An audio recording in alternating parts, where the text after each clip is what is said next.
유진은 자신도 모르는 사이에 묘한 끌림으로 먼지 낀 바이올린을 켜고 있었어요. 그녀의 손길이 닿는 순간 바이올린이 살아있는 것처럼 느껴졌어요. 하지만 그녀는 알지 못했죠. 지금 이 연주를 다른 누군가 듣고 있다는 사실을요. 그리고 이 연주로 인해 자신의 운명이 어떻게 변하게 될지 말이에요. 사연을 시작하기 전 구독과 좋아요를 눌러주시고 지금 듣고 계신 곳을 댓글로 남겨주시면 그곳에 건강과 행복이 깃들기를 기원하겠습니다. 한밤중 한도그룹 회장 한도연의 저택은 고요했습니다.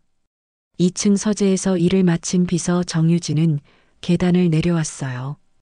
29살의 그녀는 신입 비서로 입사한 지 며칠밖에 되지 않았죠. 1층 거실로 내려서자 달빛이 창문을 통해 은은하게 들어오고 있었습니다. 유진의 시선이 거실 한쪽에 멈췄어요. 유리 케이스 안에 바이올린이 놓여 있었습니다. 달빛을 받아 악기가 희미하게 빛나고 있었죠. 유진은 발걸음을 멈췄습니다. 가슴이 두근거렸어요. 이유를 알 수 없었지만 그 악기가 자신을 부르는 것 같았습니다. 천천히 케이스 쪽으로 다가갔어요. 손이 저절로 움직였습니다. 케이스를 열자 바이올린과 활이 모습을 드러냈죠. 유진은 숨을 깊이 들이마셨습니다. 손끝이 미세하게 떨렸어요. 하지만 이상하게도 두렵지 않았습니다. 오히려 익숙한 느낌이었죠. 활을 집어들었습니다. 바이올린을 어깨에 올렸어요. 자세가 자연스러웠습니다. 배운 적이 없는데도 몸이 기억하고 있는 것처럼요. 활을 현에 댔습니다. 그리고 천천히 긋기 시작했어요. 선율이 흘러나왔습니다. 낮고 구슬픈 멜로디였죠. 유진의 손은 마치 악보를 외운 사람처럼 자연스럽게 움직였습니다. 음을 바꾸고 템포를 조절했어요. 눈을 감았습니다. 음악이 거실을 가득 채웠죠. 그때 2층에서 발소리가 들렸습니다. 급한 발걸음이었어요. 회장 한도형과 부인 서명주가 계단을 내려오고 있었습니다. 두 사람은 음악 소리를 듣고 잠에서 깬 거였죠. 얼굴에 놀람과 공포가 뒤섞여 있었습니다. 거실 불이 환하게 켜졌습니다. 유진이 바이올린을 든 채 서 있었어요. 등을 보인 채 연주를 멈추지 않고 있었죠. 도연의 얼굴이 순식간에 하얗게 질렸습니다. 명주는 두 손으로 입을 막았어요. 눈가에 눈물이 맺혔습니다. 유진이 연주를 멈췄습니다. 천천히 뒤돌아봤어요. 회장 부부와 눈이 마주쳤습니다. 순간 시간이 멈춘 것 같았죠. 세 사람 모두 숨을 죽이고 있었습니다. 도연의 입술이 떨렸습니다. 목소리가 거실에 울려 퍼졌어요. 그걸 왜 내가 켰어? 감히 누가 만지라고 했어? 고함이었습니다. 유진은 깜짝 놀라 몸을 떨었어요. 손에 힘이 빠졌습니다. 명주가 앞으로 비틀거리며 다가왔어요. 얼굴에 눈물이 흘러내렸습니다. 목소리가 떨렸죠. 그 곡은 우리 잃어버린 딸이 마지막으로 켰던 곡이야. 20해 전에 그 애가 사라지기 전에 켰던 바로 그 곡이라고. 유진은 숨이 막혔습니다. 손에서 활이 미끄러져 나갔어요. 활이 바닥에 떨어지며 둔탁한 소리를 냈습니다. 유진은 고개를 떨구고 눈물만 흘렸어요. 입술을 깨물었지만 말이 나오지 않았습니다. 죄송합니다. 정말 몰랐어요. 그냥 손이 저절로. 목소리가 떨렸습니다. 설명할 수 없었어요. 왜 켰는지, 왜 그 곡을 알고 있는지 자기도 이해할 수 없었습니다. 도연은 분노와 혼란으로 뒤돌아섰습니다. 주먹을 쥐었다 폈어요. 명주는 그 자리에 주저앉았습니다. 오열이 터져 나왔죠. 유진은 서 있는 것조차 힘들었습니다. 온몸이 떨렸어요. 2층 복도에서 누군가 이 장면을 지켜보고 있었습니다. 회장의 아들 한준서였어요. 29살의 그는 난간을 움켜쥔 채 유진을 바라보고 있었습니다. 얼굴에는 놀람과 이상한 그리움이 뒤섞여 있었어요. 가슴이 답답했습니다. 왜인지 모를 감정이 밀려왔죠. 거실에는 정적만 흘렀습니다. 바닥에 떨어진 활과 세 사람의 거친 숨소리만이 공간을 채웠어요. 달빛이 여전히 바이올린을 비추고 있었습니다. 케이스에서 꺼내진 악기가 조용히 빛나고 있었죠. 마치 오랜 비밀을 깨운 것처럼요. 그날 밤 유진은 저택을 나왔습니다. 비가 내리기 시작했어요. 우산도 없이 빗속을 걸었죠. 온몸이 젖었지만 신경 쓰이지 않았습니다. 머릿속이 하얗게 비어버린 것 같았어요. 왜 그 곡을 알고 있었을까? 왜 손이 저절로 움직였을까? 대답할 수 없는 질문들이 머릿속을 맴돌았습니다. 작은 원룸에 도착해 문을 열었어요. 불을 켜지 않고 어둠 속에 앉아 있었습니다. 창밖으로 빗소리가 들렸죠. 유진은 두 손으로 얼굴을 감쌌습니다. 눈물이 흘러내렸어요. 해고당할 거라는 생각이 들었습니다. 아니, 그보다 더 나쁜 일이 생길지도 몰랐죠. 다음 날 아침 유진은 거울을 봤습니다. 눈이 퉁퉁 부어 있었어요. 잠을 한숨도 못 잤습니다.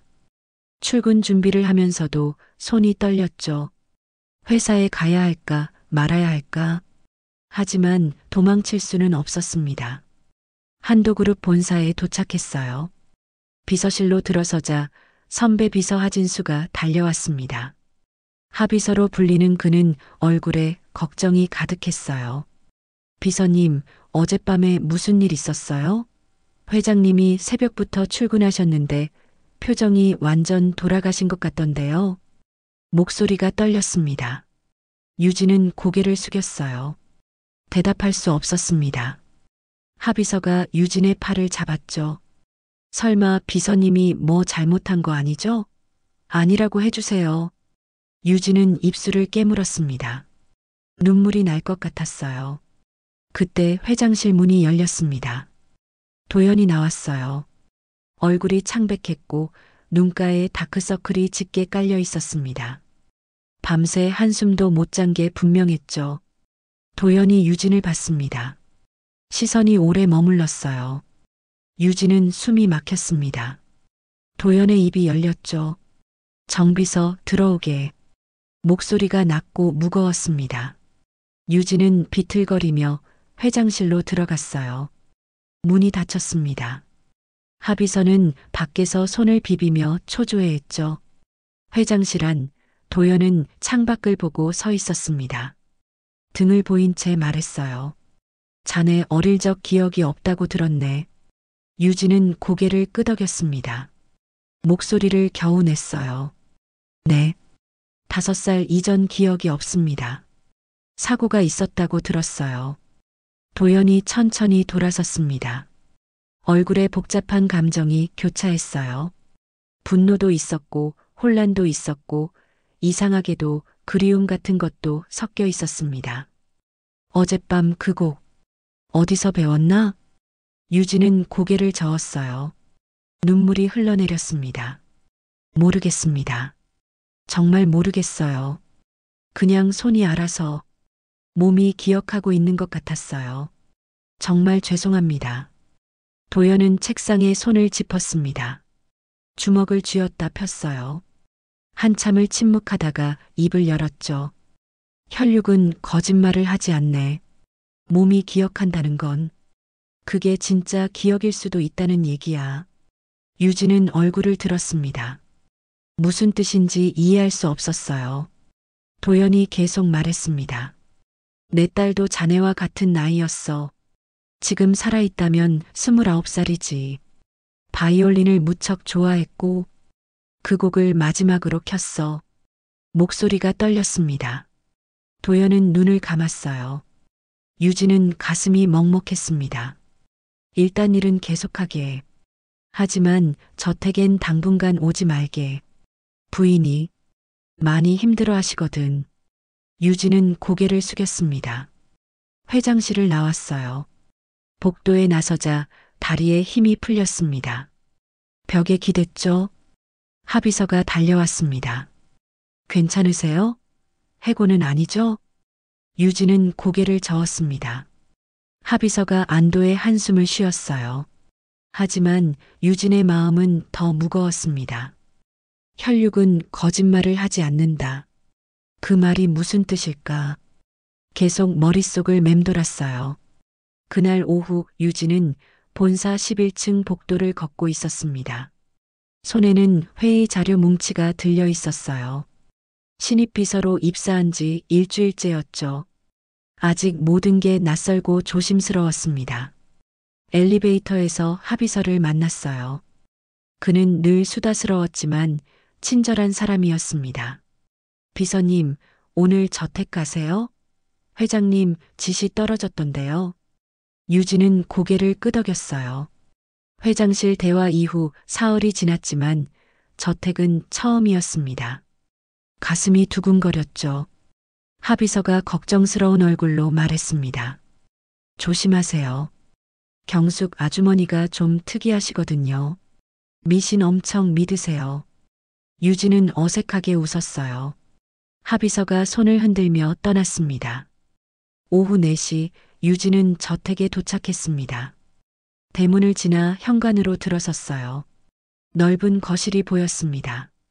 그리고 그 한쪽에 유리 케이스가 있었죠. 바이올린이었습니다. 유진은 시선을 돌렸어요. 보고 싶지 않았습니다. 새 비서님이세요? 뒤에서 목소리가 들렸어요. 돌아보니 50대 중반쯤 되어 보이는 여자가 서 있었습니다. 머리에 수건을 두르고 앞치마를 입은 모습이었죠. 청소 담당 정경숙이었습니다. 네, 정유진입니다. 유진이 인사했어요. 경숙은 유진을 오래 봤습니다. 눈을 가늘게 뜨고 얼굴을 살폈어요. 유진은 어색해서 몸을 움찔했죠. 어머, 왜 이렇게 낯이 익지? 어디서 본 것 같은데. 경숙이 중얼거렸습니다. 유진은 억지로 웃었어요. 처음 뵙는데요. 경숙은 고개를 갸우뚱했습니다. 한참을 보더니 말했어요. 아무튼 조심하세요. 이 집엔 귀신 나와요. 바이올린 귀신이요. 밤에 혼자 있으면 음악 소리 들린다니까요. 진지한 표정이었습니다. 유진은 웃으며 넘겼어요. 하지만 가슴 한편이 무거워졌습니다. 바이올린이라는 말만 들어도 그날 밤이 떠올랐죠. 서류를 전달하고 나오는데 부인 명주를 마주쳤습니다. 명주는 유진을 보자 얼굴이 굳었어요. 시선을 피했습니다. 유진은 고개를 숙여 인사했지만 명주는 대답 없이 2층으로 올라갔죠. 유진은 가슴이 찢어지는 것 같았습니다. 회사로 돌아오는 길, 유진은 창밖을 봤습니다. 자신의 과거를 생각했어요. 보육원에서 자란 29회. 5살 이전 기억은 전혀 없었습니다. 원장 선생님이 말씀하시길 경찰이 데려왔다고 했어요. 놀이공원 근처에서 발견됐고 기억을 전부 잃은 상태였다고 했습니다. 왜 기억이 없을까? 부모는 누구일까? 늘 궁금했지만 답을 찾을 수 없었어요. 그저 원장 선생님께 감사하며 살아왔죠. 대학을 나오고 취직을 했고 이제 겨우 자리를 잡았습니다. 하지만 지금 그 자리마저 흔들리고 있었어요. 그날 저녁 본사 옥상 정원에서 한 남자가 서 있었습니다. 한준서였어요. 29살의 그는 부사장 직함을 달고 있었습니다. 유학파 출신으로 차가운 인상이었죠. 아버지 도영과는 사업 방향 문제로 자주 부딪혔습니다. 준서는 담배를 피우고 있었어요. 금연구역이었지만 신경 쓰지 않았습니다. 머릿속이 복잡했죠. 사흘 전 밤 거실에서 본 그 여자가 계속 생각났어요. 바이올린을 켜던 모습이 눈에 선했습니다. 왜 자꾸 생각날까? 낯선 사람인데 이상하게 끌렸어요. 목소리도 손동작도 뭔가 익숙한 느낌이었습니다. 준서는 담배를 끄고 건물 안으로 들어갔어요. 복도에서 유진과 마주쳤습니다. 유진은 서류를 들고 걷고 있었어요. 두 사람의 시선이 부딪혔죠. 잠시 시간이 멈춘 것 같았습니다. 준서가 먼저 말했어요. 새로 온 비서인가요? 목소리는 정중했지만 거리감이 있었습니다. 유진은 고개를 숙였어요. 네, 정유진입니다. 준서는 그녀를 오래 봤습니다. 뭔가 이상했어요. 말투가 익숙하고 고개 숙이는 모습도 어디서 본 것 같았습니다. 준서는 더 묻지 않고 지나갔죠. 하지만 발걸음이 무거웠어요. 유진도 멈춰 섰습니다. 돌아보니 준서가 멀어지고 있었어요. 왜 가슴이 뛸까? 처음 보는 사람인데 이상한 감정이 밀려왔습니다. 유진은 고개를 저었어요. 정신을 차려야 했습니다. 그날 밤 유진은 또 꿈을 꿨습니다. 어린 여자아이가 울고 있었어요. 비가 쏟아지는 놀이공원이었죠. 회전목마가 멈춰 서 있었고 아이는 바이올린을 꼭 안고 있었습니다. 젖은 악기를 놓지 않으려고 필사적으로 움켜쥐고 있었어요. 엄마, 어디 갔어? 아이의 목소리가 떨렸습니다. 유진은 꿈속에서 그 아이를 봤어요. 얼굴은 보이지 않았지만 느낌이 왔습니다. 그게 자신인 것 같았죠. 가슴이 찢어지게 아팠어요. 눈을 떴습니다. 새벽 4시였어요. 온몸이 땀으로 젖어 있었습니다. 손으로 얼굴을 만졌더니 눈가가 축축했어요. 울었던 거였습니다. 유진은 침대에서 일어나 창밖을 봤습니다. 어둠이 짙게 깔려 있었죠. 같은 시각 저택 서재에서 도연은 잠을 이루지 못하고 있었습니다. 책상 위에 낡은 사진첩이 펼쳐져 있었어요. 어린 쌍둥이 남매가 웃고 있는 사진이었습니다. 준서와 윤유진. 20해 전 사진이었죠. 도연은 딸의 얼굴을 오래 봤습니다. 그리고 머릿속으로 유진의 얼굴을 떠올렸어요. 눈매가 똑같았습니다. 미소 짓는 모습도 닮았죠. 우연일까 아니면 다음 날 오후 경숙이 서재를 청소하고 있었습니다. 먼지를 닦다가 서랍 손잡이에 걸레가 걸렸어요. 서랍이 열렸습니다. 안에 노란색으로 변한 낡은 봉투가 보였죠. 경숙은 호기심에 꺼내봤습니다. 겉면에 글씨가 적혀 있었어요. 실종 신고서. 경숙의 눈이 커졌습니다. 봉투를 열었어요. 서류가 나왔죠. 경찰서 양식이었습니다. 날짜는 20해 전이었어요. 경숙은 내용을 읽기 시작했습니다. 손이 떨렸죠. 실종자 이름 윤유진. 나이 5살. 특이사항 바이올린을 들고 있었음. 실종 장소 놀이공원. 경숙은 입을 막았습니다. 윤유진, 정유진. 이름이 너무 비슷했어요. 사진이 첨부되어 있었습니다. 5살쯤 된 여자아이가 바이올린을 안고 웃고 있었죠. 경숙은 그 얼굴을 봤습니다. 숨이 멎었어요. 지금의 유진과 똑같았습니다. 아니, 어린 시절 모습 그대로였어요.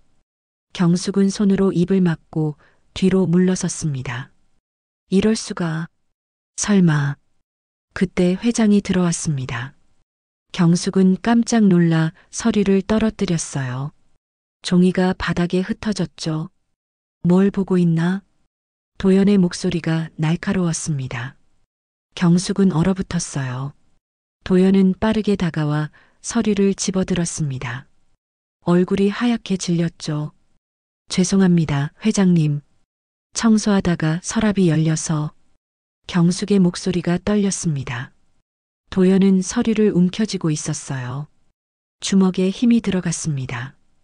이 일은 절대 비밀로 해주게. 누구한테도 말하지 마. 단호한 말투였습니다. 경숙은 고개를 끄덕였어요. 하지만 가슴이 두근거렸습니다. 도연은 경숙을 내보내고 문을 잠갔어요. 홀로 남은 도연은 서류와 사진을 다시 봤습니다. 딸의 얼굴과 유진의 얼굴을 비교했어요. 너무 닮았습니다. 우연으로 치부하기엔 너무 많은 것들이 일치했죠. 바이올린을 켰던 것, 그 곡을 알고 있던 것, 생일이 같은 것, 기억이 없다는 것, 놀이공원에서 발견됐다는 것. 도연은 책상에 앉아 전화기를 집어들었습니다. 손이 떨렸어요. 번호를 눌렀습니다. 병원이었죠. 여보세요. DNA 검사 의뢰하고 싶습니다. 비밀로 부탁드립니다. 목소리가 낮게 깔렸습니다.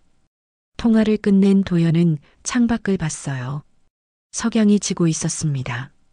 가슴이 뛰었죠. 두려움과 기대가 뒤섞여 있었어요. 만약 정말 딸이라면, 20해를 헤맨 끝에 돌아온 거라면, 하지만 아니라면, 그저 잔인한 우연이라면, 도연은 눈을 감았습니다. 답을 기다려야 했어요. 하지만 이미 마음속 깊은 곳에서는 알고 있었습니다. 혈육은 거짓말을 하지 않는다고 자신이 직접 말했잖아요. 그날 저녁 유진은 또 꿈을 꿨습니다. 이번엔 더 선명했어요. 아이가 빗속에서 울고 있었고 누군가 이름을 부르고 있었습니다. 유진아, 유진아. 여자 목소리였어요. 엄마의 목소리 같았습니다. 유진은 꿈속에서 그쪽으로 뛰어갔어요. 하지만 닿을 수 없었습니다. 목소리만 들릴 뿐 모습은 보이지 않았죠. 깨어났을 때 베개가 젖어 있었습니다. 유진은 가슴을 쥐었어요. 왜 자꾸 이런 꿈을 꿀까? 무엇이 자신을 괴롭히는 걸까? 답을 알 수 없었습니다. DNA 검사 결과가 나오기까지는 사흘이 걸린다고 했습니다. 도연에게 그 사흘은 평생보다 길게 느껴졌어요. 서재에 앉아 있어도 집중이 안 됐습니다. 서류를 봐도 글자가 들어오지 않았죠. 명주는 남편의 이상한 행동을 눈치챘습니다. 식사 시간에도 말이 없었고 밤에는 잠을 이루지 못했어요. 침대에 누워서도 천장만 바라보고 있었죠. 당신 무슨 일 있어요? 명주가 조심스럽게 물었습니다. 도연은 고개를 저었어요. 아무것도 아니야. 피곤해서 그래. 거짓말이었습니다. 하지만 아직 말할 수 없었어요. 만약 결과가 부정이라면 아내에게 헛된 희망을 준 것뿐이니까요. 회사에서는 이상한 소문이 돌기 시작했습니다. 신입 비서가 회장 저택에서 금지된 바이올린을 켰다는 얘기였어요. 몇몇 직원들이 수군거렸습니다. 회장님 잃어버린 딸 흉내낸 거 아니에요? 완전 사이코 같지 않아요? 점심시간 구내식당에서 들려오는 목소리였습니다. 유진은 몇 테이블 떨어진 곳에 앉아 있었어요. 그 소리가 다 들렸습니다. 숟가락을 든 손이 떨렸죠. 하비서가 벌떡 일어났습니다. 입 좀 조심해요. 그분은 그럴 사람 아니에요.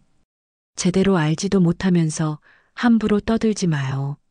목소리가 컸습니다. 식당이 조용해졌어요. 사람들의 시선이 유진에게 쏠렸습니다. 유진은 고개를 떨구고 자리에서 일어났어요. 밥을 다 먹지도 못했습니다. 화장실로 뛰어갔습니다. 세면대 앞에 서서 찬물로 얼굴을 씻었어요. 거울 속 자신을 봤습니다. 눈이 빨갛게 충혈되어 있었죠. 왜 이렇게 됐을까?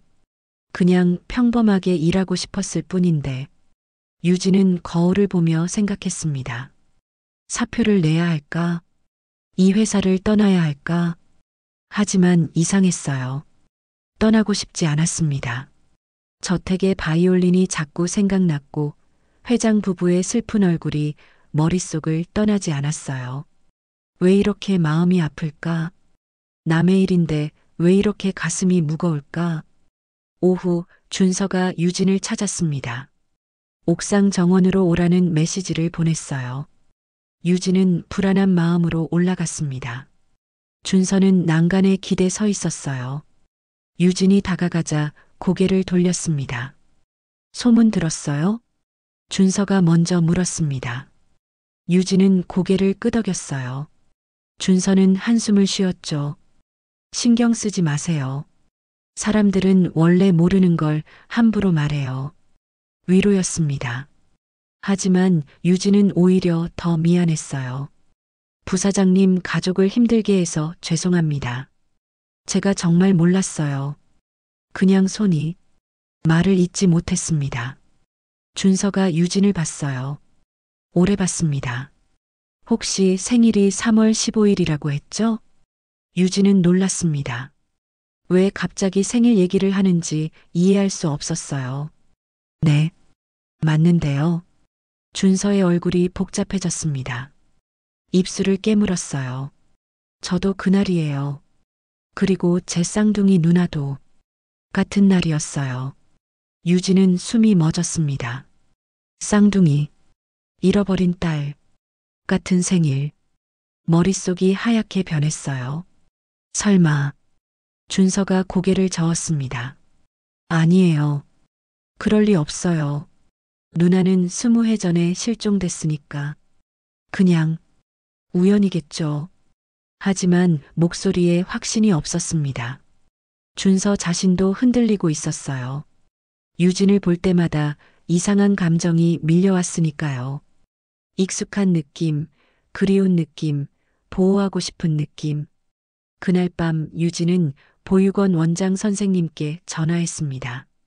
70대 노인인 원장은 유진을 키운 사람이었어요. 선생님, 제가 어떻게 보육원에 오게 됐는지 다시 한번 말씀해 주실 수 있으세요? 원장은 잠시 침묵했습니다. 그리고 천천히 말했어요.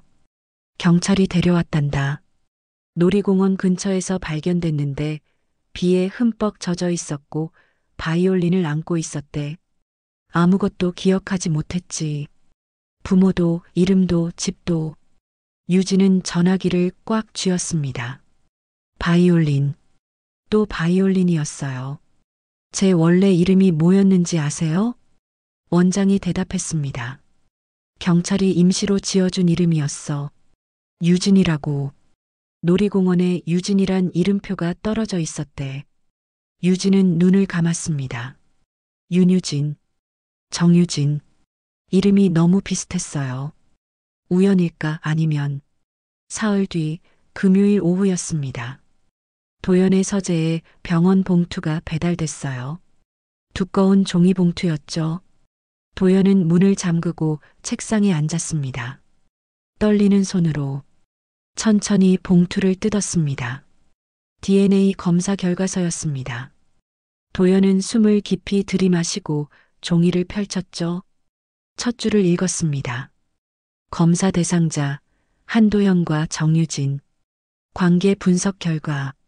도연의 눈이 다음 줄로 내려갔어요. 생물학적 부녀관계 일치율 99.99%. 결론, 생물학적 부녀관계 확실함. 종이가 손에서 미끄러졌습니다. 도연은 두 손으로 얼굴을 감쌌어요. 어깨가 떨렸습니다. 울음이 터져 나왔죠. 58회를 살며 이렇게 운 적이 없었습니다. 20회를 기다렸어요. 포기했던 희망이었습니다. 딸이 죽었을 거라 생각했죠. 매년 기일을 치르며 살아왔습니다. 하지만 딸은 살아 있었어요. 바로 곁에 있었습니다. 한참을 울고 나서 도연은 일어났습니다. 비틀거리며 2층으로 올라갔어요. 명주가 침실에 있었습니다. 남편을 보자 놀랐죠. 당신 왜 그래요? 얼굴이 왜 그래요? 도연은 서류를 건넸습니다. 손이 떨렸어요. 명주는 받아서 읽기 시작했습니다. 눈이 점점 커졌죠. 이게 뭐예요? 정말이에요? 목소리가 떨렸습니다. 도연이 고개를 끄덕였어요. 유진이가 우리 딸이야. DNA가 증명했어. 우리 유진이가 돌아온 거야. 명주는 서류를 떨어뜨렸습니다. 손으로 입을 막았어요. 눈물이 쏟아졌습니다. 몸이 앞으로 기울었죠. 도연이 얼른 안았습니다. 명주는 남편 품에서 오열했어요. 우리 딸, 우리 유진이가 곁에 있었어. 알아보지도 못했어. 목소리가 끊겼습니다. 도연도 함께 울었어요. 두 사람은 한참을 그렇게 서 있었습니다. 20년간 쌓인 그리움과 슬픔이 터져나왔죠. 저녁, 도연은 준서를 서재로 불렀습니다. 준서가 들어오자 서류를 건넸어요. 준서는 읽기 시작했습니다. 얼굴이 굳었죠. 이게 정말입니까? 도연이 대답했습니다. 내 쌍둥이 누나야. 유진이가 돌아온 거야. 준서는 서류를 다시 봤습니다. 손이 떨렸어요. 눈가가 뜨거워졌습니다. 자리에 주저앉았죠. 누나. 진짜 누나였어요. 목소리가 갈라졌습니다. 도연이 아들의 어깨를 잡았어요. 그래. 내가 느낀 게 맞았어. 혈육은 거짓말을 안 해. 준서는 고개를 숙였습니다. 눈물이 떨어졌어요. 어릴 적 기억이 떠올랐습니다. 함께 놀던 쌍둥이 누나. 손을 잡고 웃던 모습. 바이올린을 켜던 모습. 그날 밤 회장 가족은 거실에 모였습니다. 세 사람 모두 눈이 빨갛게 부어 있었어요. 명주가 바이올린 케이스를 받습니다. 이제 저 아이한테 돌려줘야죠. 원래 주인한테. 목소리가 떨렸습니다. 도연이 고개를 끄덕였어요. 그런데 어떻게 말하지? 갑자기 내가 우리 딸이라고 하면 믿을까? 준서가 말했습니다. 천천히 해야 할 것 같아요. 너무 갑작스러우면 누나가 놀랄 거예요. 세 사람은 한참을 의논했습니다. 어떻게 말할지, 언제 말할지, 어떻게 받아들일지. 그 시각 유진은 원룸에 혼자 앉아 있었습니다. 요즘 계속 이상한 꿈을 꿨어요. 매일 밤 같은 장면이 반복됐습니다. 비 오는 놀이공원, 우는 아이, 바이올린. 유진은 거울을 봤습니다. 자신의 얼굴을 오래 들여다봤어요. 나는 누구일까? 정말 그냥 보육원에서 자란 고아일까? 아니면 다른 비밀이 있는 걸까? 창밖을 봤습니다. 별이 떠 있었어요. 유진은 별을 보며 생각했습니다. 내일 회사에 가면 또 어떤 일이 있을까? 회장님은 날 어떻게 볼까? 모든 게 불안했지만 이상하게 두렵지 않았습니다. 오히려 기대됐어요. 뭔가 중요한 일이 일어날 것 같은 예감이 들었죠. 유진은 그걸 설명할 수 없었습니다. 월요일 아침 준서가 유진을 찾았습니다. 본사 옥상 정원으로 와달라는 메시지를 보냈어요. 유진은 불안했지만 올라갔습니다. 준서는 벤치에 앉아 있었어요. 손에 커피 두 잔을 들고 있었죠. 유진이 다가가자 하나를 건넸습니다. 앉으세요. 목소리가 부드러웠습니다. 유진은 조심스럽게 앉았어요. 준서가 말했죠. 백단향 좋아하세요? 유진은 커피 잔을 받아 향을 맡았습니다. 눈을 감았어요. 마음이 편안해졌습니다. 네. 왠지 이 향을 맡으면 안정돼요. 어릴 때부터 좋아했던 것 같아요. 준서의 눈빛이 흔들렸습니다. 어머니 명주가 늘 쓰던 향이었어요. 집안 가득 그 향이 배어 있었죠. 준서는 커피를 한 모금 마셨습니다. 저도 그 향 좋아해요. 집 냄새거든요. 유진은 준서를 봤습니다.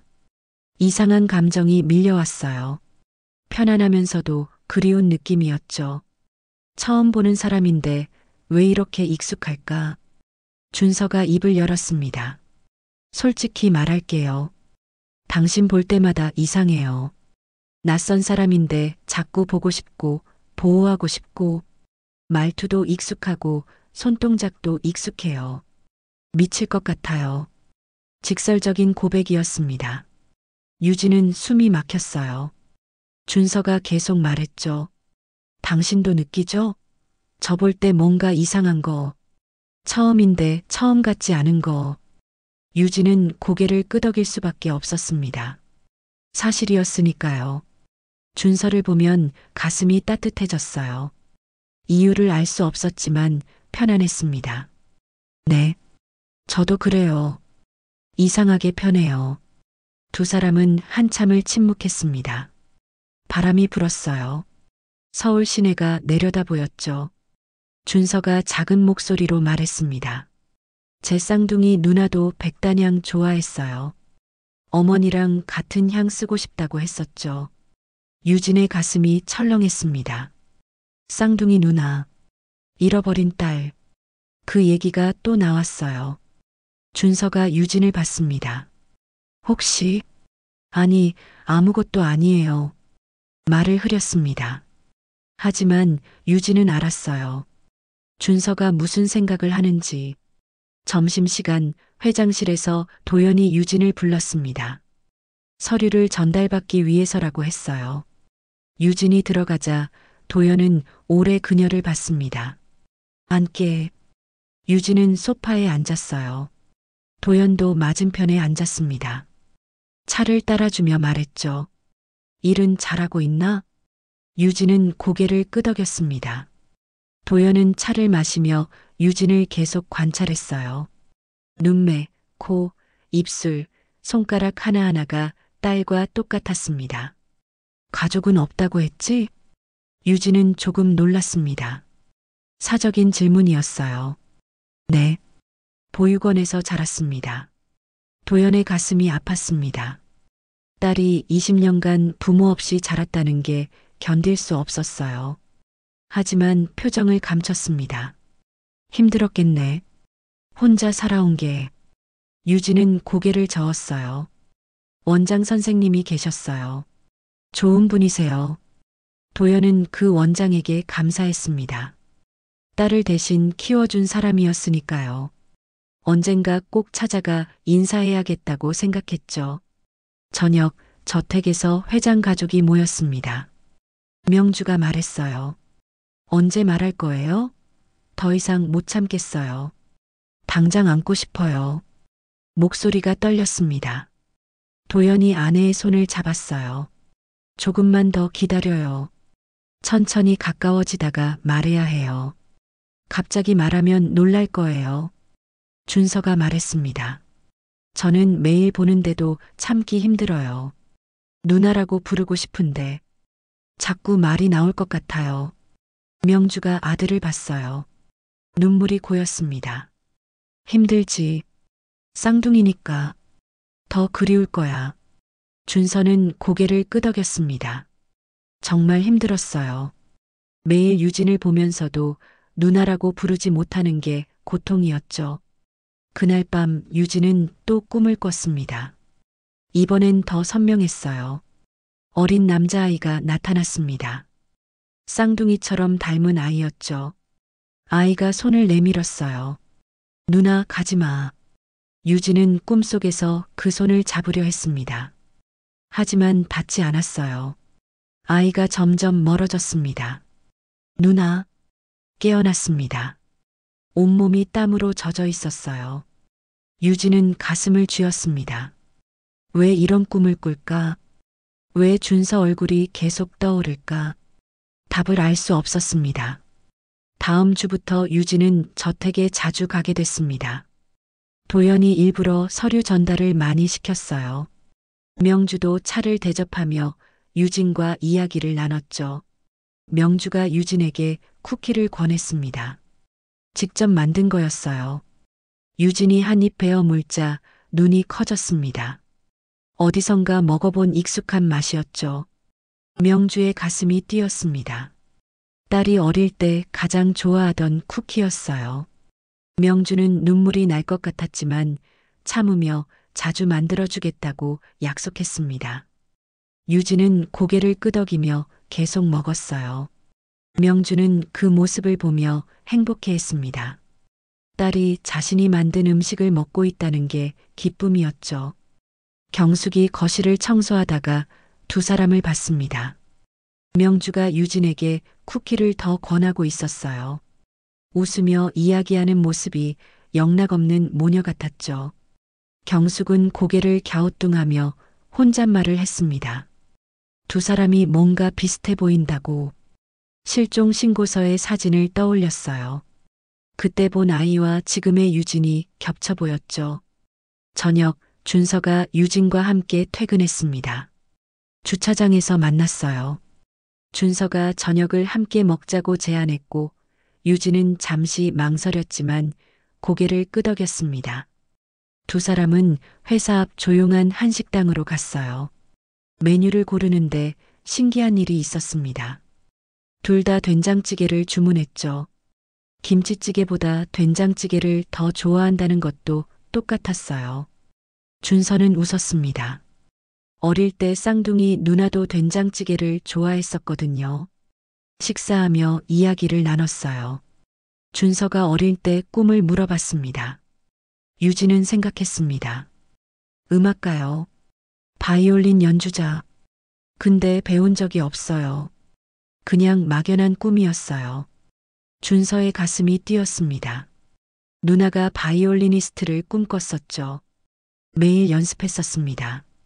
준서는 아직 늦지 않았다며 배우면 된다고 격려했어요. 유진은 웃었습니다. 준서를 보니 마음이 편안했어요. 오빠가 있다면 이런 느낌일까 싶었죠. 주말 명주가 유진을 저택으로 초대했습니다.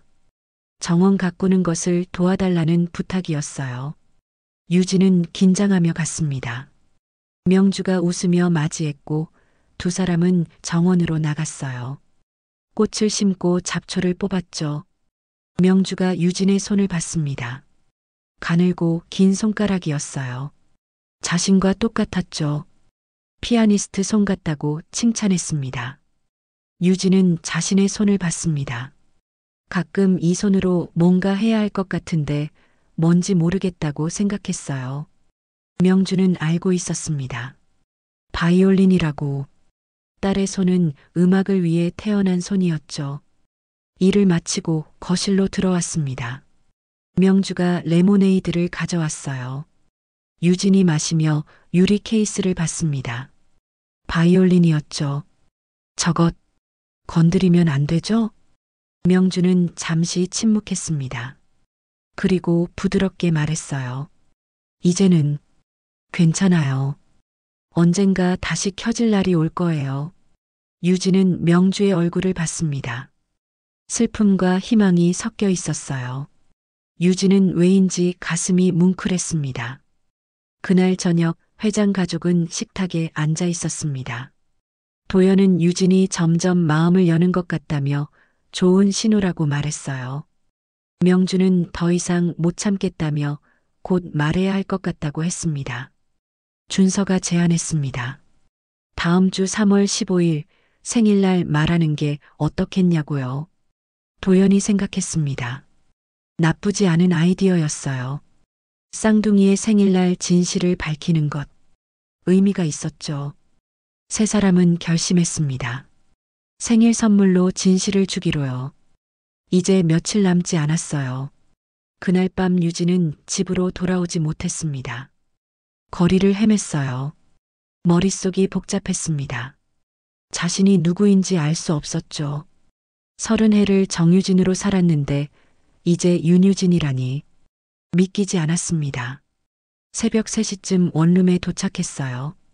거울을 봤습니다. 같은 얼굴인데 낯설었죠. 저 사람이 정말 회장의 딸일까? 재벌가의 잃어버린 상속녀일까? 손으로 얼굴을 만졌지만 실감이 나지 않았어요. 다음 날 출근하지 못했습니다. 회사에 전화를 걸어 아프다고 했어요. 거짓말이었지만 어쩔 수 없었죠. 침대에 누워 천장만 바라봤습니다. 핸드폰이 계속 울렸어요. 명주였습니다. 준서였습니다.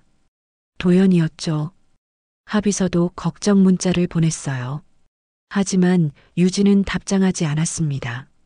누구와도 말하고 싶지 않았죠. 사흘째 되던 날 원장 선생님께 전화했습니다. 70대 노인의 목소리가 들렸어요. 무슨 일이냐고 물었죠. 유진은 울먹이며 말했습니다. 선생님, 제 친부모님을 찾았어요. DNA 검사까지 했대요. 확실하대요. 전화 너머로 침묵이 흘렀습니다.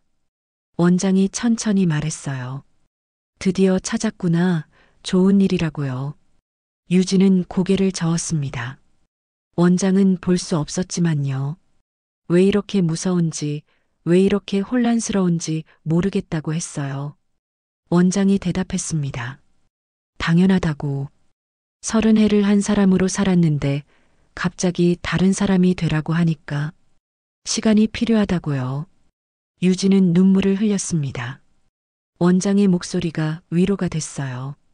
나흘째 회사에 소문이 퍼졌습니다. 신입 비서가 회장의 잃어버린 딸이라는 얘기였어요. 누가 흘린 건지 알 수 없었지만 순식간에 퍼졌죠. 구내 식당에서 직원들이 수군거렸습니다. 진짜 재벌가 딸이었다니 완전 드라마 같다고요. 신데렐라도 아니고 원래 공주였다는 얘기들이 오갔어요. 하비서가 화를 내며 남의 사생활 함부로 떠들지 말라고 했지만 소문은 멈추지 않았습니다. 오히려 더 커졌어요. 일주일 뒤에는 인터넷 기사까지 났죠. 한도그룹 회장 잃어버린 딸 20년 만에 찾았다. 클릭수가 폭발적이었어요. 유진의 사진까지 올라왔습니다. 누군가 몰래 찍은 거였어요. 댓글이 수백 개 달렸죠. 대부분 축하한다는 내용이었지만 일부는 악의적이었습니다. 돈 냄새 맡고 나타난 거 아니냐는 둥, DNA 조작했다는 둥. 유진은 기사를 보고 핸드폰을 던졌습니다. 화면이 깨졌어요. 유진은 바닥에 주저앉아 울었습니다. 저택에서는 회장 가족이 걱정하고 있었습니다. 명주가 유진이 연락이 안 된다며 일주일째 회사도 안 나왔다고 했어요. 도연은 답답했습니다. 딸을 찾았는데 오히려 멀어진 것 같았어요. 자신이 너무 급하게 말한 것 같다며 후회했죠. 준서가 자신이 찾아가 보겠다고 말했습니다. 명주가 아들의 손을 잡으며 조심히 다녀오라고 너무 압박하지 말라고 당부했어요. 그날 저녁 준서가 유진의 원룸 앞에 섰습니다. 초인종을 눌렀어요. 대답이 없었습니다. 다시 눌렀죠. 한참 뒤에 문이 열렸습니다. 유진이 나왔어요. 머리가 헝클어져 있었고 눈이 퉁퉁 부어 있었습니다. 준서는 가슴이 아팠어요. 누나라고 부르자 유진은 고개를 저었습니다. 누나라고 부르지 마세요. 전 아직 받아들일 수 없어요. 목소리가 떨렸습니다. 준서는 음식 봉투를 들어 보였어요. 밥이라도 먹으라고 어머니가 만든 거라고 했죠. 유진은 눈물을 흘렸습니다. 하지만 문을 닫지 않았어요. 준서가 안으로 들어왔죠. 두 사람은 작은 방에 마주 앉았습니다. 시간이 필요해요. 조금만 기다려주세요. 유진의 목소리가 간신히 나왔습니다. 준서는 고개를 끄덕이며 평생이라도 기다리겠다고 말했어요. 이틀 뒤 유진은 회사에 사표를 냈습니다. 인사팀에 직접 가서 서류를 제출했어요. 손이 떨렸지만 결심은 확고했죠. 하비서가 달려와 얼굴이 창백하게 질렸습니다. 무슨 짓이냐며 왜 사표를 내냐고 소리쳤어요. 유진은 고개를 숙이며 더 이상 여기 있을 수 없다고 모두가 자신을 이상하게 본다고 말했습니다. 하비서가 손을 잡으며 그럴수록 더 있어야 한다고 도망가면 안 된다고 말했지만 유진은 손을 뿌리쳤어요. 엘리베이터를 타고 내려갔습니다. 회사를 나서며 뒤돌아보지 않았죠. 도연은 사표 소식을 듣고 충격을 받아 회장실에서 책상을 쳤습니다. 서류들이 흩어졌어요. 왜 이러는 건지 이해할 수 없었죠. 명주에게 전화했습니다. 아내의 목소리가 떨렸어요. 유진이 자신들을 떠나려는 거냐고 물었죠. 도연은 대답할 수 없었습니다. 20년 만에 찾은 딸을 또 잃을 수도 있다는 공포가 밀려왔어요. 저녁 유진은 원룸에서 짐을 쌌습니다. 큰 여행 가방에 옷가지를 넣었어요. 많지 않았습니다. 30해를 소박하게 살았으니까요. 보육원으로 돌아갈 생각이었습니다. 원장 선생님이 계신 그곳이 진짜 집이라고 생각했어요. 재벌가의 딸이 아니라 그냥 고아원 출신 정유진으로 살고 싶었죠. 문이 열렸습니다. 유진은 깜짝 놀라 돌아봤어요. 준서가 서 있었습니다. 숨이 가쁜 걸 보니 뛰어온 것 같았어요. 뭐 하는 거냐고 물었습니다. 유진은 가방을 보며 떠나려 한다고, 원래 자기 자리로 간다고 대답했어요. 준서는 가방을 잡으며 힘을 주었습니다. 이게 당신 자리가 아니잖아요.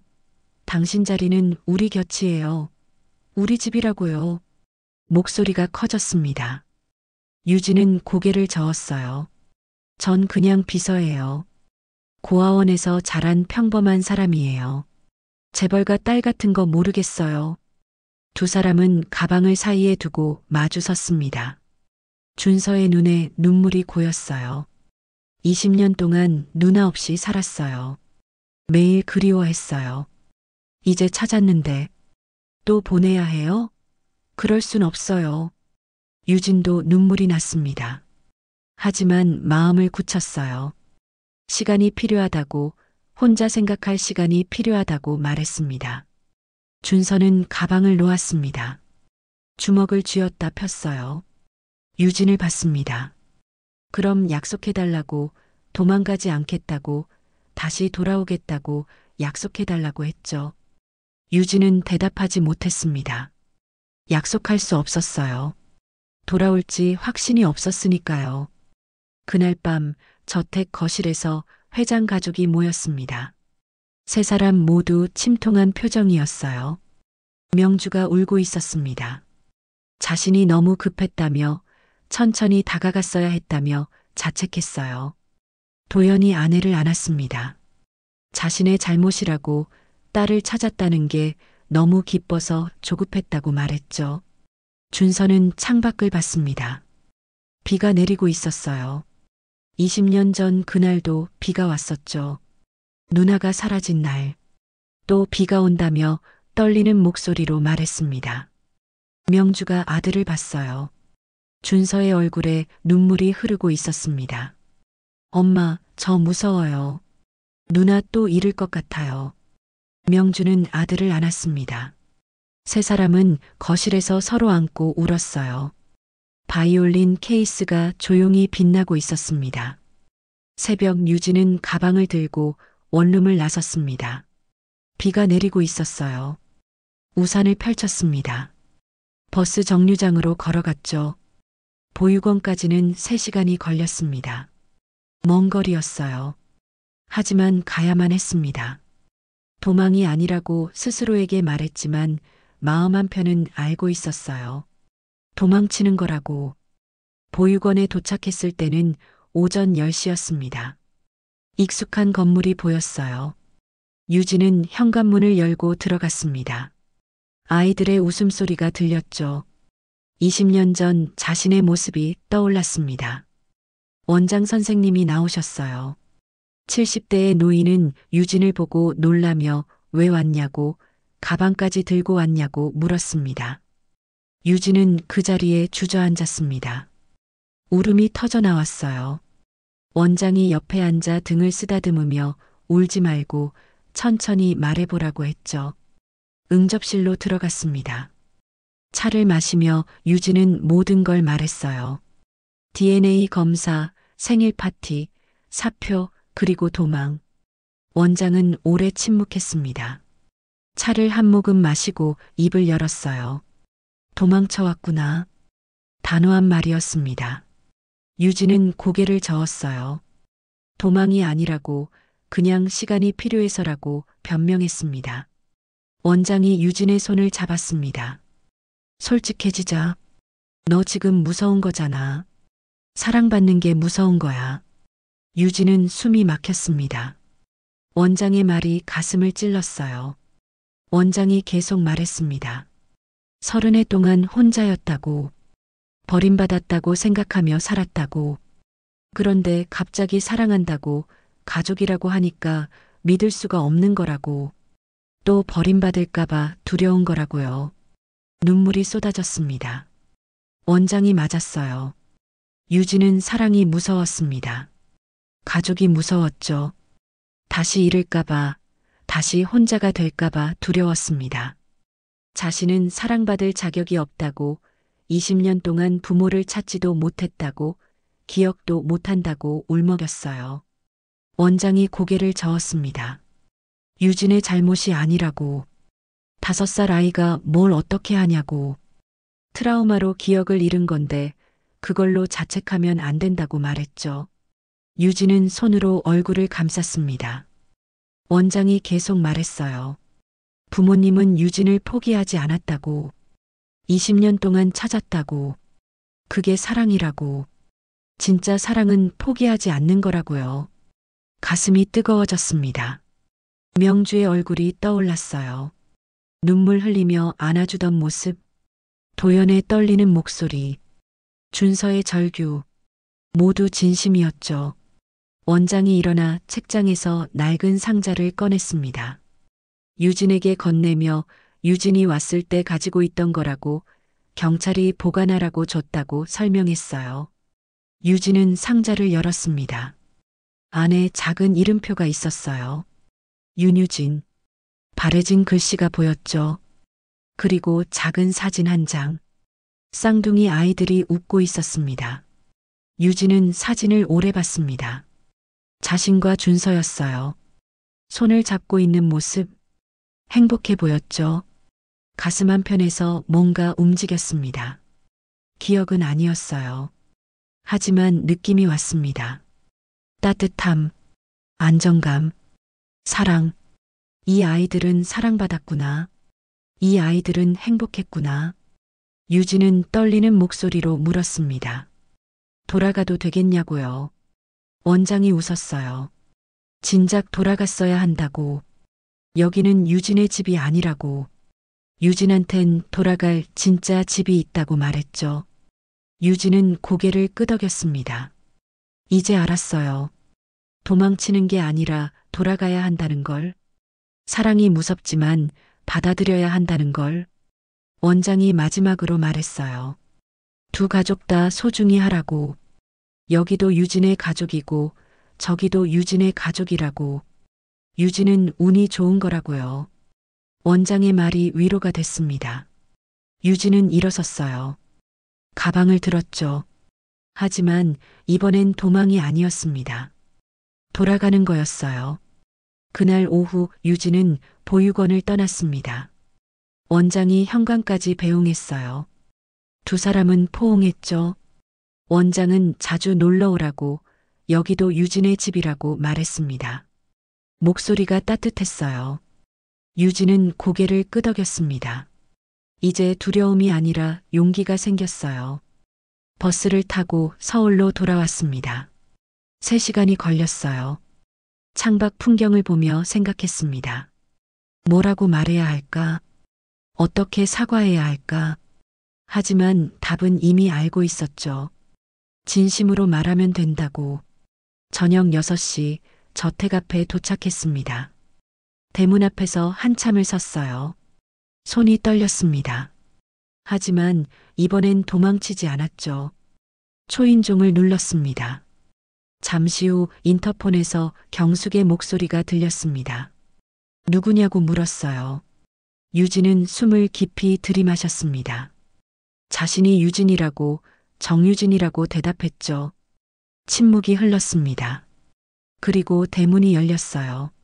유진은 천천히 안으로 들어갔습니다. 정원을 지나 현관으로 갔죠. 문이 열렸습니다. 명주가 서 있었어요. 얼굴이 수척해 보였습니다. 눈이 퉁퉁 부어 있었죠. 며칠간 울었던 게 분명했습니다. 두 사람은 말없이 서로를 봤습니다. 유진은 고개를 숙였어요. 눈물이 떨어졌습니다. 죄송해요. 도망쳤어요. 겁이 나서. 명주가 앞으로 다가왔습니다. 유진을 안았어요. 꽉 껴안았죠. 떨리는 목소리로 말했습니다. 괜찮아. 돌아왔잖아. 그걸로 됐어. 유진은 명주의 품에서 울었습니다. 이제 알았어요. 이게 엄마의 품이라는 걸. 이렇게 따뜻하고 안전한 곳이라는 걸. 거실로 들어갔습니다. 도연과 준서가 일어났어요. 두 사람 모두 놀란 표정이었죠. 유진은 그들 앞에 서서 떨리는 목소리로 말했습니다. 돌아왔다고. 더 이상 도망치지 않겠다고요. 도연이 다가와 유진의 어깨를 잡았습니다.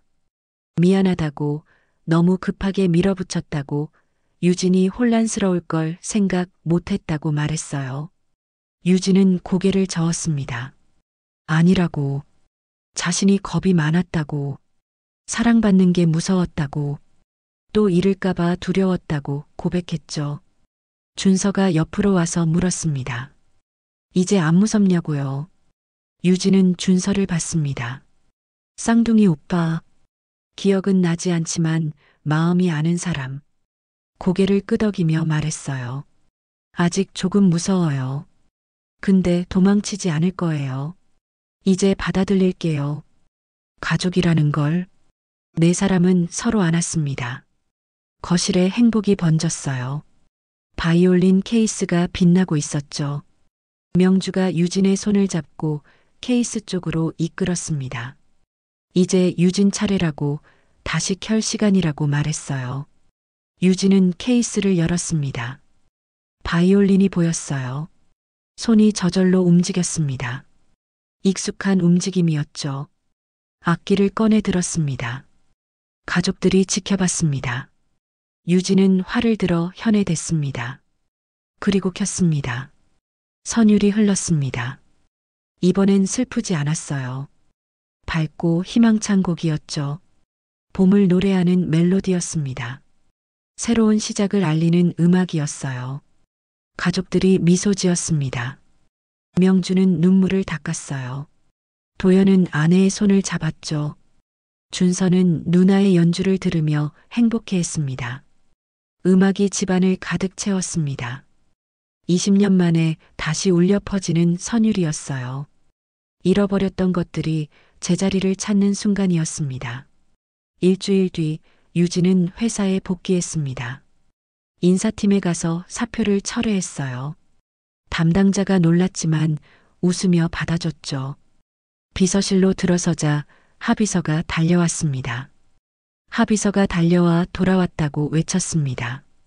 목소리가 컸습니다. 다른 직원들도 박수쳤어요. 유진은 어색하게 웃었습니다. 소문이 다 퍼진 상태였지만 이제 상관없었어요. 숨길 것도 부끄러울 것도 없었으니까요. 회장실 문을 두드렸습니다. 도연이 들어오라고 했어요. 유진이 들어가자 아버지는 일어나 미소 지었죠. 출근 첫날인데 긴장되냐고 물었어요. 유진은 고개를 저었습니다. 이제 괜찮다고, 자신이 누구인지 알게 됐다고 대답했습니다. 도연은 딸을 안았습니다. 회장실에서 포옹하는 모습이 유리창 너머로 보였어요. 직원들이 웃으며 지켜봤죠. 주말 저택에서 특별한 만남이 있었습니다. 보육원 원장을 초대한 거였어요. 명주가 직접 요청했죠. 원장이 도착했습니다. 70대 노인은 저택을 보며 감탄했어요. 거실로 들어서자 회장 부부가 일어나 깊이 인사했습니다. 고개 들으라고, 자신이 인사드려야 한다고 말했습니다. 도연의 목소리가 떨렸습니다. 명주가 원장의 손을 잡았어요. 저희 딸을 20년 동안 키워주셔서 감사합니다. 우리가 못해준 걸 대신해 주셨어요. 원장은 고개를 저었습니다. 당연한 일했을 뿐이라고, 유진이는 좋은 아이였고 키우는 게 행복했다고 대답했어요. 네 사람은 소파에 앉아 이야기를 나눴습니다. 원장이 유진의 어린 시절 얘기를 들려줬어요. 처음 왔을 때 얼마나 무서워했는지, 어떻게 씩씩하게 자랐는지. 회장 부부는 눈물을 흘리며 들었죠. 앞으로도 자주 뵙고 싶습니다. 선생님도 유진이의 가족이시니까요. 도연이 말했습니다. 원장은 고개를 끄덕였어요. 유진이한텐 두 가족이 있는 거라고, 행복한 일이라고 말했습니다. 저녁 가족들이 식탁에 모였습니다. 5명이었어요. 도연, 명주, 준서, 유진, 그리고 원장. 명주가 만든 음식이 가득했죠. 준서가 유진을 봤습니다. 누나, 이제 정식으로 회사 일 배워야죠. 부사장 자리 물려받을 거니까. 농담이었지만 진심도 섞여 있었어요. 유진은 웃었습니다. 천천히 하겠다고, 아직 배울 게 많다고 말했어요. 도연이 말했습니다. 시간은 많다고, 이제 평생이 있다고 말했습니다. 식사를 마치고 거실로 갔습니다. 명주가 바이올린 케이스를 가리켰어요. 오늘은 모두를 위해 연주해달라고 부탁했어요. 유진은 고개를 끄덕였습니다. 악기를 꺼내 들었어요. 가족들이 소파에 앉아 기다렸죠. 유진은 눈을 감았습니다. 활을 현에 댔어요. 그리고 켰습니다. 선율이 흘러나왔습니다. 어릴 적 어머니가 가르쳐준 곡이었어요. 손이 기억하고 있었죠. 음악이 거실을 채웠습니다. 부드럽고 따뜻한 멜로디였어요. 가족들은 눈을 감고 들었습니다. 명주는 남편의 손을 잡았어요. 준서는 미소 지었죠. 원장은 눈물을 닦았습니다. 연주가 끝났습니다. 잠시 침묵이 흘렀어요. 그리고 박수가 터져 나왔습니다. 유진은 고개를 숙여 인사했죠. 감사합니다. 저를 기다려주셔서, 포기하지 않으셔서. 명주가 일어나 딸을 안았습니다. 도연도 합류했어요. 준서가 뒤에서 안았죠. 원장도 옆에서 손을 얹었습니다. 5사람은 서로 껴안은 채 웃고 울었습니다. 거실 창문 너머로 별이 보였어요. 밤하늘이 맑았습니다. 3월이 지나고 봄이 왔습니다. 저택 정원에 꽃이 피었어요. 벚꽃이 만개했고 나비가 날아다녔죠. 거실에서 유진이 바이올린을 연습하고 있었습니다. 이제 매일 켰어요. 손가락이 점점 익숙해지고 있었죠. 기억은 돌아오지 않았지만 상관없었습니다. 새로운 기억을 만들면 되니까요. 명주가 차를 가져왔습니다. 유진 옆에 앉아 연주를 들었어요. 많이 늘었다며 재능이 있다고 칭찬했습니다. 유진은 웃으며 악기를 내려놓았습니다. 어머니가 어릴 때 가르쳐 준 거라서 몸이 기억하는 것 같다고 말했어요. 명주는 딸의 손을 잡았습니다. 더 이상 비서님이 아니었어요. 딸이었죠. 정식으로 성을 바꿨습니다. 한유진. 원래 이름이었던 윤유진에서 성만 아버지 성으로 바꾼 거였어요. 다음 주에 음악학원에 등록하면 어떻겠냐고 제안했습니다. 유진은 고개를 끄덕였습니다. 30살이 늦은 나이는 아니었어요. 시작하기에 좋은 때였죠. 준서가 회사에서 돌아왔습니다. 거실로 들어서며 웃었어요. 또 켠다며 프로 되겠다고 농담했어요. 유진은 혀를 내밀었습니다. 남매처럼 편해진 거였어요. 준서는 소파에 앉아 넥타이를 풀었죠. 아버지는 어디 계시냐고 물었습니다. 명주가 대답했습니다. 곧 오실 거라고, 오늘 이사회가 있었다고 대답했습니다. 저녁 6시 도연이 돌아왔습니다. 피곤해 보였지만 얼굴에는 미소가 있었어요. 딸이 집에 있다는 게 행복했으니까요. 유진이 있다며 반가워했습니다. 유진은 아버지를 안았습니다. 이제 자연스러웠어요. 처음엔 어색했지만 시간이 지나며 익숙해졌죠. 식사 후 거실에 모였습니다. 명주가 말했어요. 오늘이 특별한 날이라고, 유진이 온 지 2달째 되는 날이라고 말했어요. 유진은 놀랐습니다. 벌써 2달이었어요. 시간이 빨리 갔죠. 도연이 작은 상자를 꺼냈습니다. 선물이라며 열어보라고 했습니다. 유진은 상자를 열었습니다. 안에 목걸이가 있었어요. 펜던트에 바이올린 모양이 새겨져 있었죠. 그리고 뒷면에 글씨가 있었습니다. 언제나 우리 딸, 한유진. 유진의 눈에 눈물이 고였습니다. 명주가 목걸이를 걸어줬어요. 유진은 펜던트를 만지며 웃었죠. 평생 가지고 다니겠다고 말했습니다. 준서가 말했습니다. 누나, 이제 한 곡 들려줘요. 우리만을 위한 연주요. 유진은 바이올린을 들었습니다. 가족들이 소파에 앉아 기다렸어요. 유진은 창밖을 봤습니다. 석양이 지고 있었죠. 하늘이 주황빛으로 물들었습니다. 활을 들었습니다. 현해됐어요. 그리고 켰습니다. 이번엔 새로운 곡이었어요. 밝고 경쾌한 멜로디였죠. 희망을 노래하는 음악이었습니다. 가족들은 미소 지으며 들었습니다. 이제 음악은 슬픔이 아니었어요. 기쁨이었죠. 20년 만에 다시 찾은 행복이었습니다. 연주가 끝났습니다. 박수가 울렸어요. 유진은 인사했습니다. 명주와 도연이 일어나 딸을 안았어요. 준서도 합류했죠. 창밖으로 별이 떠오르고 있었습니다. 밤하늘이 맑았어요. 거실은 웃음소리로 가득했죠. 기억은 사라져도 마음은 기억합니다. 혈육은 거짓말을 하지 않아요. 사랑은 반드시 제자리로 돌아옵니다. 잃어버린 것들은 언젠가 다시 만나게 되어 있죠. 한유진은 이제 집으로 돌아왔습니다. 20년을 헤맨 끝에 진짜 가족을 찾았어요. 그리고 알았습니다. 자신이 얼마나 사랑받는 사람인지를. 오늘의 사연이 작은 울림이 되었다면 앞으로도 위로와 공감이 될 이야기를 전할 수 있도록 구독과 좋아요로 응원해 주세요. 댓글로 남겨주시는 당신의 한마디는 누군가의 삶을 바꾸는 기적이 됩니다. 일상에 행복을 가득하기를 바랍니다.